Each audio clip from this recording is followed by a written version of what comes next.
इंद्रों द्वारा पूजित अरिहंत भगवान और सिद्ध भगवान, जिन शासन की उन्नति करने वाले आचार्य परमेष्ठी, श्री युक्त सिद्धांत को अच्छी तरह से पढ़ाने वाले पूज्य उपाध्याय परमेष्ठी, रत्नत्रय के आराधक साधु परमेष्ठी, ये 5 परमेष्ठी प्रतिदिन हम सबका मंगल करें। सभी को जय जिनेन्द्र। जंगल जंगल ढूंढ रहा है मृग अपनी कस्तूरी, कितनी मुश्किल है तय करना खुद से खुद की दूरी। भीतर शून्य बाहर शून्य, शून्य चारों ओर है। मैं नहीं हूँ मुझ में, फिर भी मैं का ही शोर है। जी हाँ, ये मैं का शोर इसलिए क्योंकि जीव इंद्रिय सुख की वांछा करता है। यदि इंद्रिय सुख की वांछा करे तो वह यदि एक रसगुल्ला खाए और वाह वाह करे तो 5वां रसगुल्ला खाए तब भी वाह वाह क्यों नहीं, और 8वां रसगुल्ला में वह बस बस क्यों करता है। यह इंद्रिय सुख हेय है। सहज सुख जो चतुर्थ गुण स्थान से मोक्ष मार्गी जीवों को होता है, जो ज्ञेय और उपादेय है। आत्मा में निज रमण करके जीव अतीन्द्रिय सुख की ओर बढ़ता चला जाता है, जो निर्विकल्प समाधिस्थ मुनिराजों को होता है, और तत्पश्चात श्रेणी चढ़ते चढ़ते वह अनंत सुख प्राप्त कर अरहंत परमेष्टि केवल ज्ञानी बन जाता है, 4 घातिया कर्मों को नाश करके। यह अनंत सुख हमें प्राप्त हो। और तदुपरांत अव्ययबाध सुख, जो द्रव्य क्षेत्र काल भाव किसी का भी रंच मात्र नहीं देखता, निराबाध अव्ययबाध सुख जो सिद्धों के होता है, यह सर्वथा उपादेय है। आज द्रव्य संग्रह का 7वां दिन। आप सभी को इस कक्षा में स्वागत है। हमने कल क्या पढ़ा? कल हमने पढ़ा कि हम जीव यह अनंत पर्यायों में जन्म लेता है। कौन से? संसारी में, और वह भी एक इंद्रिय स्थावर जीव और त्रस्पर्याय। एक इंद्रिय में भी पृथ्वी, अग्नि, जल, वायु, वनस्पति में नाना प्रकार के, और 2 इंद्रिय, 3 इंद्रिय, 4 इंद्रिय, 5 इंद्रियों में भी जन्म लेता आ रहा है। आखिर में क्यों जन्म लेता है? त्रस और पर्याय में। क्योंकि यह जीव मन से सहित होने के बाद भी अविवेकी होकर ना जाने कितने ही स्थावर और त्रस पर्यायों का जीव का घात करता रहता है। यह घात ही हमारा कारण है त्रस पर्यायों में जन्म लेने का। अतः हम संकल्पी हिंसक के त्यागी तो बने कि हम संकल्पों से किसी भी स्थावर और त्रस पर्याय जीव का तंग नहीं करेंगे। तब हमने समझा जीव समास, यानी जीव कहाँ कहाँ जन्म लेता है, किस तरह से लेता है। वह मन सहित होता है, मन रहित होता है, बादर और सूक्ष्म होता है। ये सब है 14, पर्याप्तक 7 और अपर्याप्तक 7। जीव, बादर और सूक्ष्म 7 प्रकार का पंडित श्री रतनलाल बैनाना जी ने बड़ी सुगमता से आपको समझाया। और उसके साथ ही आपने यह भी समझा कि जलकायिक, जलकाये, जल सामान्य और जल जीव, ये चारों अलग अलग प्रकार के हैं। जलकायिक जीवों को हमें हटना है, दूर करना है, उनको छान के पानी उबाल के पीना है। तद उपरांत हमने सीखा निगोदिया जीव। निगोदिया जीव नित्य निगोदिया भी होते हैं, इतर निगोदिया भी होते हैं। नित्य निगोदिया में सारे दूरांदूर भव्य तो आते ही आते हैं, और अनादि शांत जीव भी आते हैं, यानी जो कभी ना कभी वहाँ से निकलेंगे। और इतर निगोदिया तो हम जैसे हैं जो निगोद से निकल भी चुके, अन्य पर्यायों में भी चले गए और पुनः उस निगोदिया जीव में नित्य इतर निगोदिया में चले जाएंगे, पंच परावर्तन करके। आज 7वीं क्लास में आप प्राकृत भाषा में बहुत ज़रूरी जैन दर्शन का सार समझेंगे मार्गणाओं से। जीव का बायोडाटा, जीव कैसा है? वह संसारी जीव अशुद्ध नय से मार्गणा और गुणस्थान की अपेक्षा 14 प्रकार का होता है, परंतु शुद्ध निश्चय से वह हमेशा शुद्ध ही होता है। तो आइए हम इसका पठन पाठन करें और मन में यह भाव रखें कि माया का मजार है ये, तो माया का बाजार है ये जग, कदम कदम पर धोखा है। अरे कर ले कमाई प्रभु की, यही सुनहरा मौका है। जय जिनेन्द्र। जीवम जीवम दवम जिणवर वस हे जेन लीदेठम देविंद विंद वंदम वंदे तम संवदा शिरसा। पंच परमेष्टि भगवान की जय। द्रव्य संग्रह में संसारथा अर्थात जीव संसारस्थ होता है, इसकी चर्चा हो रही है। पिछली पाठशाला में आपने एक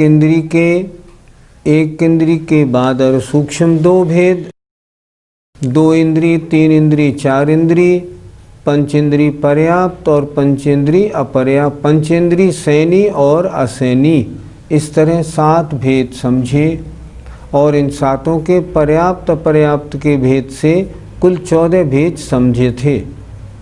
अब जीव को और संसारी जीव को समझने के लिए गुणस्थान और मार्गणाओं की चर्चा इस गाथा में हुई है। आइए देखते हैं इस गाथा को। मगण गुण ठाणे हिय, मगण गुण ठाणे हिय, 14 ही हवन्ति तः अशोधनया, 14 ही हवन्ति तः अशोधनया, विण्णेया संसारी, विण्णेया संसारी, सौवे शुद्धाहु शोधनया, सर्वे शुद्धाहु शोधनया, मग्गण मार्गणा, गुणठाणे और गुणस्थानों की अपेक्षा, मार्गणा और गुणस्थानों की अपेक्षा 14 ही 14 प्रकार के होते हैं अशुद्ध नय से। कौन? संसारी जानने चाहिए। संसारी जीवों को मार्गणा और गुणस्थान की अपेक्षा अशुद्ध नय से 14 प्रकार के होते हैं, ऐसा जानना चाहिए। और ये सभी संसारी जीव ये सभी संसारी जीव शुद्ध नय से शुद्ध सिद्धों जैसे होते हैं। पंडित जी, गुणस्थान किसे कहते हैं? मोह और योग के निमित्त से आत्मा के परिणामों में जो तारतम्य होता है, उतार चढ़ाव, उसे कहते हैं गुणस्थान। या यूँ समझें, गुण 2 हैं, सम्यक्त और चारित्र। तो मोह और योग के निमित्त से आत्मा के सम्यक्त और चारित्र गुण की जो अवस्थाएं होती हैं, उन्हें हम गुणस्थान कहते हैं। पंडित जी, गुणस्थान कितने होते हैं? आचार्यों ने गुणस्थान 14 लिखे हैं। पहला मिथ्यात्व, दूसरा सासादन, तीसरा सम्यक मिथ्यात्व, चौथा अविरत सम्यक्त, पांचवा देशविरत, छठा प्रमत्त संयत, सातवां अप्रमत्त संयत, आठवां अपूर्वकरण, नौवां अनुवृत्तिकरण, 10वां सूक्ष्म सांपराय, 11वां उपशांत मोह, 12वां क्षीण मोह, 13वां सयोग केवली और 14वां गुणस्थान अयोग केवली का है। इस तरह 14 गुणस्थानों का वर्णन शास्त्रों में मिलता है। पंडित जी, पहला गुणस्थान है मिथ्यात्व उसका स्वरूप क्या है? दर्शन मोहिनी की एक प्रकृति है मिथ्यात्व। उस मिथ्यात्व के उदय से आत्मा 7 तत्व 9 पदार्थ सच्चे देव शास्त्र गुरु का श्रद्धा नहीं कर पाता। तो जिस आत्मा के 7 तत्व का सच्चे देव शास्त्र गुरु का श्रद्धा नहीं है, उसका गुणस्थान पहला है, नाम है मिथ्यात्व। उसे हम कहते हैं मिथ्या दृष्टि। जो दूसरा सासादन गुण स्थान है उसका स्वरूप क्या है? किसी जीव को उपसम सम्यक दर्शन हुआ। उपसम सम्यक दर्शन में उसने क्या किया कि दर्शन मोहिनी की 3 और अनंतानुबंधी 4 का उपशम किया था। उपशम होने के बाद उपशम का काल समाप्त होने से पूर्व ही यदि अनंतानुबंधी क्रोध मान माया लोभ में से किसी एक का उदय आ जाए और वो जीव सम्यक्त से गिर जाए, तो जब तक वह मिथ्यात्व में ना पहुँचे तब तक उसका गुणस्थान दूसरा होता है और उसे हम कहते हैं सासादन सम्यक्त। स आसादन सम्यक्त, इसके सम्यक्त की आसाधना हो चुकी है क्योंकि उसके अनंतानुबंधी का उदय हो गया। पंडित जी, मिश्र गुणस्थान का क्या स्वरूप है? मिश्र तीसरा गुणस्थान है, नाम है मिश्र या सम्यक मिथ्यात्व। दर्शन मोहिनी की 3 प्रकृतियों में एक प्रकृति है सम्यक मिथ्यात्व। जब सम्यक मिथ्यात्व प्रकृति का उदय होता है तो आत्मा के परिणाम सम्यक्त और मिथ्यात्व के मिले जुले रूप रहते हैं। अर्थात अरहंत भगवान तो सच्चे हैं, पर कभी अन्य और किसी धर्म के देवी देवताओं को देखें और कदाचित ऐसा विचार आ जाए ये भी सच्चे से लगते हैं, तो उस समय चौथे गुणस्थान से गिर के उसके गुणस्थान तीसरा बन जाता है। उसके परिणाम सम्यक्त और मिथ्यात्व के मिले जुले हो जाते हैं। उसे हम कहते हैं तीसरा गुणस्थान सम्यक मिथ्यात्व। पंडित जी, जो चौथा गुण स्थान अविरत सम्यक्त है उसकी परिभाषा क्या है? अविरत सम्यक्त की परिभाषा इसके नाम से निकालो, अविरत सम्यक्त। सम्यक्त तो हो गया, पर जिसने व्रत ना लिए हों वह अविरत सम्यक्त। ऐसा सम्यक दृष्टि जीव जिसने अभी तक अणुव्रत आदि को धारण नहीं किया है उसे हम कहते हैं अविरत सम्यक्त। ये सम्यक दृष्टि होता है।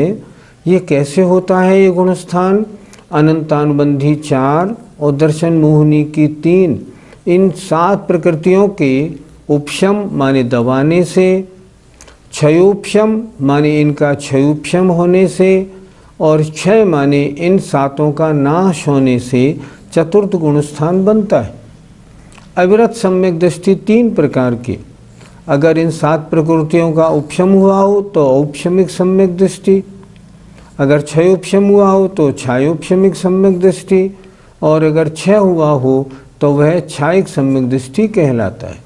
गुणस्थान चौथा है। यह जीव गृहस्थी में रहता है। जो 5वां गुण स्थान है देश व्रत, उसकी परिभाषा कैसे लगाएंगे? नाम से लगाओ, देश विरत। नाम से अगर लगाना सीख लिया तो सब काम ठीक हो जाएगा। हम दर्शकों से भी एक बात कहना चाहते हैं। क्लास चल रही है द्रव्य संग्रह की, इसलिए हम गुणस्थानों का स्वरूप आपको संक्षेप में बता रहे हैं। गुणस्थानों के बारे में तो हमने अपने अलग पाठशाला में एपिसोड दिए थे। उनमें जैसे पहले गुणस्थान का स्वरूप हमने 4 दिन तक समझाया था, लेकिन यहाँ क्योंकि द्रव्य संग्रह की क्लास चल रही है इसलिए संक्षेप से वर्णन हो रहा है। 5वां गुणस्थान है देश विरत। विरत माने व्रत तो ले लिए हों, पर देश माने जहाँ एक देश व्रत लिए हों। अर्थात जिन जो जीव अणुव्रतों को धारण करते हैं वो कहलाते हैं देशव्रती। अर्थात पहली प्रतिमा से 11वीं प्रतिमा तक जो जीव होते हैं वे सब देशव्रती पंचम गुणस्थानवर्ती कहलाते हैं। आरिका माता जी भी पंचम गुणस्थान में आती हैं। इस तरह देश विरत पंचम गुणस्थान का स्वरूप समझना चाहिए। पंडित जी, जो छठवा प्रमत्त गुणस्थान है, हमें उसका स्वरूप किस प्रकार जानना चाहिए? गुणस्थानों का स्वरूप शब्दों से निकालो। विरत जो व्रती तो हो गया, जिसने व्रत पूरे ले लिए, लेकिन प्रमत्त जो अभी प्रमादी है, प्रमाद है। प्रमाद से क्या लेना? अर्थात आत्मा में लीन होना, ये अप्रमत्त है। और बाहरी कार्यों में लगना, प्रवचन करना, ग्रंथ लिखना, आहार विहार में जाना, ये सब प्रमाद है। तो जो व्रती, जो मुनि महाराज हैं, वे प्रमत्त विरत गुणस्थान में कब आते हैं? जब वे बाहरी क्रियाओं में लगे होते हैं, और जब वे आत्मा में लीन होते हैं, तब उनका सातवां गुणस्थान बन जाता है अप्रमत्त विरत। इनमें अंतर क्या है? मुनि महाराज तो एक से ही दिखते हैं। जब संज्वलन का तीव्र उदय होता है, तब बहिरंग क्रियाओं में उनका प्रवृत्ति देखी जाती है, तब छठा गुणस्थान। और जब संज्वलन का मंद उदय होता है, तब हम तो देखेंगे बहिरंग क्रिया में लगे हैं, पर उनका रुझान आत्मा की ओर होता है। जैसे उदाहरण, मुनि महाराज ने आहार के लिए हाथ बढ़ाया, ग्रास लाओ, छठा गुणस्थान प्रमत्त विरत, दोष नहीं लग जाए, हिंसा तो नहीं, कोई अंतराय तो नहीं, सप्तम गुणस्थान। यहाँ संजुलन का मंदोदय।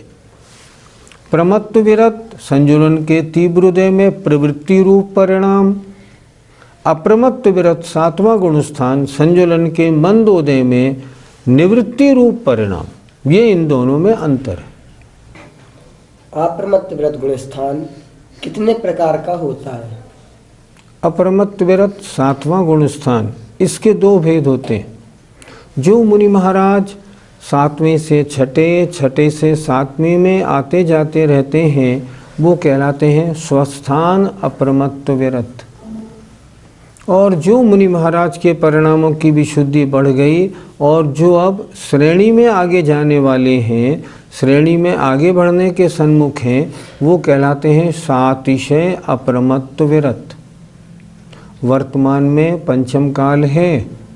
वर्तमान में कितने गुणस्थान होते हैं? बस 7। 7 से ऊपर कोई नहीं जा सकता। क्यों नहीं जा सकते? क्योंकि शारीरिक सहनन का अभाव है। इससे ऊपर 3 शुभ सहनन चाहिए, वो पंचम काल में नहीं होते, अर्थात ध्यान अच्छा नहीं लग पाता। इसलिए सातिशय अप्रमत्त अवस्था नहीं होती, स्वस्थान अप्रमत्त तक होते हैं। इस पंचम काल में इतना समझना चाहिए। और जो मुनि महाराज अब शीघ्र ही श्रेणी चढ़ने के ओर सन्मुख हैं, उन्हें हम सातिशय अप्रमत्त विरत कहते हैं।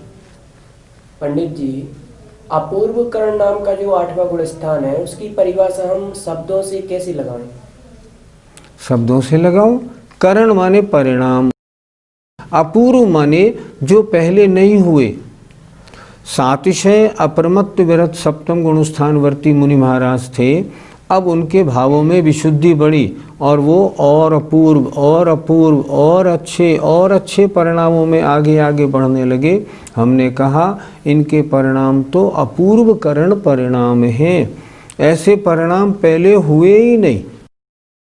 जब भावों में विशुद्धि बढ़ने लगे ना, तब 8वां 9वां 10वां गुणस्थान होता है। तो ये 3 गुणस्थान जो है ना, 8वां 9वां 10वां, ये ऐसे समझो जैसे चारित्र मोहिनी का उपशम या क्षय करने के लिए किसी स्कूटर में 3 गियर होते हैं। 8वां पहला गियर, 9वां दूसरा और तीसरा गुणस्थान, तीसरा गियर 10वां गुणस्थान। उसके बाद या तो मोहिनी का उपशम हो जाएगा या क्षय हो जाएगा। तो जहाँ अपूर्व माने नए नए परिणाम हों, जैसे परिणाम पहले नहीं हुए, ऐसे परिणाम हों, उन्हें हम कहते हैं अपूर्वकरण। अपूर्वकरण वाले मुनि महाराज 2 तरह के होते हैं, एक उपशम श्रेणी वाले और एक छपक श्रेणी वाले। ये श्रेणी क्या होती है? जब 7वें गुणस्थान सातिशय अप्रमत्त से मुनि महाराजों की विशुद्धि ऐसी आगे बढ़ती है जो चारित्र मोहिनी को उपशम करते हुए आगे बढ़ें, हम कहते हैं उपशम श्रेणी चढ़ रहे हैं। और इतनी विशुद्धि हो जाए जो चारित्र मोहिनी को क्षय करने के लिए आगे बढ़ रहे हैं, हम कहते हैं महाराज छपक श्रेणी चढ़ रहे हैं। तो यहाँ से 2 श्रेणी हो जाती हैं, उपशम करते हुए उपशम श्रेणी, क्षय करते हुए छपक श्रेणी। पंडित जी, जो भी आपने बताया कि सादिशा प्रमत्त गुण स्थान में मुनिराज या तो उपशम श्रेणी चढ़ते हैं या छपक श्रेणी चढ़ते हैं, तो क्या छपक श्रेणी और उपशम श्रेणी में भावों की समानता होती है? यदि भावों की समानता होती तो 2 श्रेणी क्यों बनती? 2 श्रेणी इसलिए बनी है, दोनों के भावों में समानता नहीं। उपशम श्रेणी वाले मुनि महाराज के परिणाम चारित्र मोहिनी को दबाते हुए आगे बढ़ रहे हैं, नष्ट नहीं कर पा रहे, क्योंकि उनकी विशुद्धि उतनी नहीं है। और छपक श्रेणी वाले जो मुनि महाराज हैं, उनकी विशुद्धि इतनी है कि वो चारित्र मोहिनी को नष्ट करते हुए आगे बढ़ेंगे। उपशम श्रेणी वाले नियम से नीचे उतरेंगे, लेकिन छपक श्रेणी वाले सीधे आगे बढ़ेंगे और उनको केवल ज्ञान हो जाएगा। दोनों के परिणामों की विशुद्धि में बहुत अंतर होता है। पंडित जी, अनिवृत्तिकरण गुण स्थान का स्वरूप क्या है? शब्द से लगाओ। करण माने परिणाम और निवृत्ति माने भेद, आ माने नहीं। जिस गुण स्थान में सभी मुनियों के परिणाम एक समान होते हैं, जिनके परिणामों में भेद नहीं होता, उन्हें हम कहते हैं अनिवृत्तिकरण। परिणाम मुनि महाराज के निरंतर ऊपर उठते जा रहे हैं, विशुद्धि बढ़ती जा रही है। 7 से अप्रमत्त से 8वें में विशुद्धि बढ़ी, अब 9वें में विशुद्धि बढ़ी। यहाँ विशेषता है, जितने मुनि महाराज होंगे उनके हर समय में अलग अलग विशुद्धि होगी, पर एक सी होगी, अंतर नहीं होगा। इसलिए नाम आया जहाँ परिणामों में भेद नहीं होता, ऐसा 9वां गुण स्थान। पंडित जी, जो 10वां गुण स्थान सूक्ष्म सांपराय है, उसका क्या स्वरूप समझा जाए?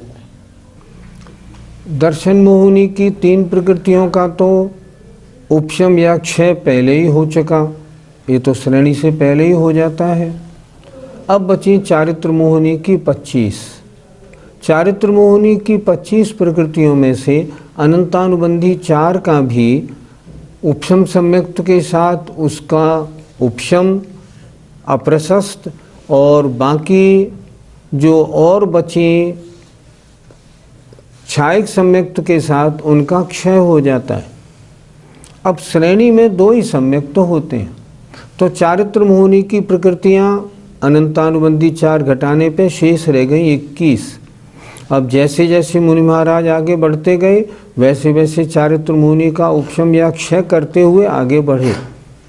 तो जब मात्र सूक्ष्म सांप्राय माने कषाय लोभ, जहाँ 21 प्रकृतियों में से 20 प्रकृतियों का उपशम या क्षय हो गया हो, और जहाँ लोभ कषाय सूक्ष्म ओनली रह गई हो, शेष सिर्फ, तब वो महाविशुद्ध गुण स्थान हो जाता है 10वां सूक्ष्म सांपराय। सांपराय माने लोभ, जहाँ सूक्ष्म लोभ रह जाए, शेष पूरी चारित्र मोहिनी का उपशम या क्षय हो जाए, वो 10वां गुण स्थान सूक्ष्म सांपराय होता है। पंडित जी, उपशांत मोह नामक जो 11वां गुण स्थान है, उसको हमें कैसे समझना चाहिए? इसका भी नाम देखो ना, उपशांत मोह। जहाँ संपूर्ण मोह का उपशम हो गया हो, उसे कहते हैं उपशांत मोह। मोहिनी कर्म की कितनी 28 प्रकृतियाँ, तो यहाँ 28 की 28 प्रकृतियाँ उपशम में हैं। यद्यपि उपशांत मोह गुण स्थान में क्षायिक सम्यक दृष्टि, जिसने 7 प्रकृतियों का नाश कर दिया है, वो भी आता है। यदि वो आता है तो फिर 21 चारित्र मोहिनी की प्रकृतियाँ जहाँ दबी हों, उसे हम कहते हैं उपशांत मोह गुण स्थान। अब यहाँ मोहिनी कर्म का उदय बिल्कुल नहीं है, पूरा मोहिनी उपशमन को प्राप्त हो चुका है। पंडित जी, 11वें गुण स्थान में द्वितीयोपशम सम्यक दृष्टि और क्षायक सम्यक दृष्टि दोनों प्रवेश करते हैं, तो क्या इन दोनों के परिणामों में अंतर होता है? अंतर सम्यक्त में है। यहाँ 11वें गुण स्थान में सम्यक्त की चर्चा विशेष नहीं, यहाँ चर्चा विशेष चारित्र की है। चारित्र की अपेक्षा दोनों में अंतर नहीं, दोनों का यथाख्यात संयम, दोनों की निर्जरा एक समान, उनमें अंतर नहीं। हाँ, एक बात और समझनी होगी, 11वें गुणस्थान में जो मुनि महाराज आते हैं वो आगे तो बढ़ नहीं सकते, क्योंकि उन्होंने मोहिनी का क्षय नहीं किया। मोहिनी कर्म का उपशम दबाया है मोहिनी को अंतर्मुहूर्त के लिए, अंतर्मुहूर्त बाद वो नियम से उदय में आएगी। तो क्या होगा, 11वें गुणस्थान वर्ती मुनि महाराज चाहे द्वितीयोपशम सम्यक दृष्टि हो या छायिक सम्यक दृष्टि हो, नियम से नीचे आते हैं। 11 से 10, 9, 8, 7 छठे गुणस्थान तक सब आते। इसलिए ये मुनि महाराज नियम से नीचे आते हैं, आगे 11 से नहीं जा पाते। पंडित जी, जो क्षीणमोह गुण स्थान है, हम उसे किस प्रकार जाने? क्षीण मोह, जहाँ मोहनी कर्म का क्षय हो गया हो उसे कहते हैं क्षीण मोह। हमने बताया था सातिशय अप्रमत्त सप्तम गुणस्थान से मुनि महाराज परिणामों की विशुद्धि के अनुसार या तो उपसम श्रेणी में जाते हैं या छपक श्रेणी में। अगर उपसम श्रेणी में जाते हैं 8, 9, 10, 11 से वापिस 10, 9, 8, 7, 6। यदि वो छपक श्रेणी से जाते हैं तो 7 में से 8, 9, 10, 11 में नहीं, सीधे 12। 10वें गुणस्थान के अंत में उन्होंने क्या किया, 10वें गुणस्थान के अंत में मोहिनी कर्म का नाश कर दिया और सीधे 12वें गुणस्थान में आ गए और कहलाए क्षीण मोह। इन मुनि महाराज का मोहिनी कर्म नष्ट हो चुका है। ये 12वां गुणस्थान होता है। ये मुनि महाराज अब लौटते नहीं, ये तो कुछ ही देर में अंतर्मुहूर्त में 13वें गुणस्थान में पहुँच के केवली भगवान बन जाते। कि क्या परिभाषा समझना चाहिए? संयोग केवली नहीं, संयोग केवली। योग सहित जो केवली हैं वो संयोग केवली कहलाते। संयोग केवली 13वां गुणस्थान। मुनि महाराज ने क्या किया, 12वें गुणस्थान में ध्यान लगाया था तो 12वें गुणस्थान में मोहिनी कर्म को नाश करके 12वें में आए। अब 12वें गुणस्थान में और ध्यान आगे बढ़ा, तब क्या हुआ, ज्ञानावरणी, दर्शनावरणी, अंतराय 3 कर्मों का 12वें गुणस्थान के अंत में और नाश हो गया। उनके नाश होते ही 4 घातीय कर्मों का नाश हो गया और वो हो गए संयोग केवली। केवली का मतलब केवल ज्ञानी, लेकिन अभी क्योंकि योग हैं, योग सहित प्रवृत्ति है, अभी दिव्य ध्वनि, अभी विहार हो रहा है, इसलिए वो कहलाते हैं संयोग केवली। ये 4 घातीय कर्मों को नाश करके बनते। पंडित जी, 14वां जो गुणस्थान अयोग केवली है उसको हम किस प्रकार समझें? 13वें गुणस्थान वर्ती जो संयोग केवली होते हैं, जब उनकी आयु अंतर्मुहूर्त शेष रह जाती है तब वो केवली समुद्घात करते हैं। केवली समुद्घात करके जो 3 अघातीय कर्म हैं, वेदनीय, नाम और गोत्र, उनकी स्थिति को आयु कर्म के बराबर करते हैं।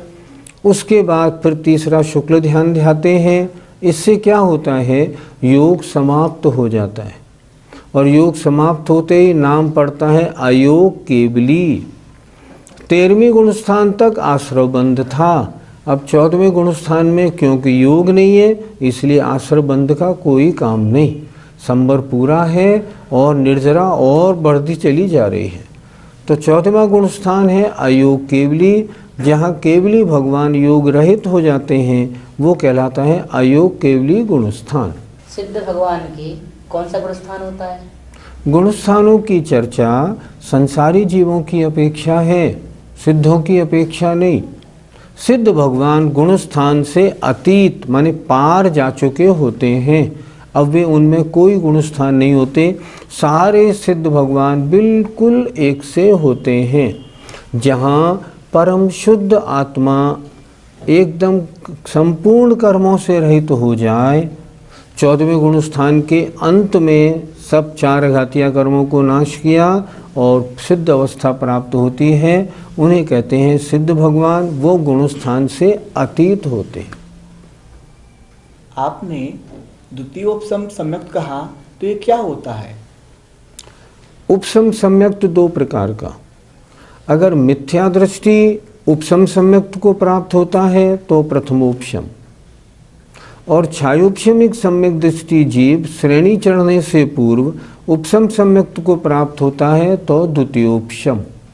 द्वितीयोपशम जो सम्यक्त है ये मुनि महाराज के होता है और श्रेणी चढ़ने से पूर्व होता है। हमें अपना कौन सा गुण स्थान मानना चाहिए? अभी आप हमारे छात्रावास में पढ़ते हैं, अभी 7 तत्व 9 पदार्थ की ओर, उसका स्वरूप समझने और श्रद्धान की ओर अभी लगता है विशेष रुचि आप लोगों में नहीं, क्योंकि अभी तो खेल कूद में मन बहुत रहता है, अभी सम्यक्त प्राप्ति की इच्छा नहीं, इसलिए लगता तो ये है गुणस्थान पहला। लेकिन चाहिए क्या? चाहिए हमें ये, हम स्वाध्याय करें, स्वाध्याय करके मनुष्य पर्याय की सफलता करनी है तो क्या करें? अनादि से जो मिथ्यात्व परंपरा है उसको हटाएं। पैदाइशी पंचम काल का सभी जीव मिथ्या दृष्टि है नियम, तो हम मिथ्यात्व सहित तो आए हैं, हम क्या करें? स्वाध्याय करें, 7 तत्व 9 पदार्थ को जाने। सबसे पहले तो हम जो अन्य देवी देवता हैं पहले उनको तो छोड़ दें, पहले खोटे देव शास्त्र गुरु को छोड़ें, सच्चे देव शास्त्र गुरु का श्रद्धान बनाएं, फिर स्वाध्याय करें, 7 तत्व 9 पदार्थ को जाने, मैं क्या हूँ, मुझसे पर क्या है, इनको जाने। निज और पर का भेद होने पर शरीर और आत्मा का भेद विज्ञान होगा, और भेद विज्ञान होगा तो सम्यक दृष्टि बन जाएंगे, गुणस्थान पहले से हमारा चौथा हो जाएगा। आज का जो ये कार्यक्रम आपने देखा इसमें 14 गुणस्थान हमने सीखे। मेरा निवेदन है जितने हमारे दर्शक या सुनने वाले हैं, मेरा गुणस्थान कैसे बढ़े, मैं ऊपर कैसे आऊं, इस पर निरंतर चिंतन करें और आगे बढ़ें। अगर ऐसा करेंगे तो मनुष्य पर्याय की सफलता होगी।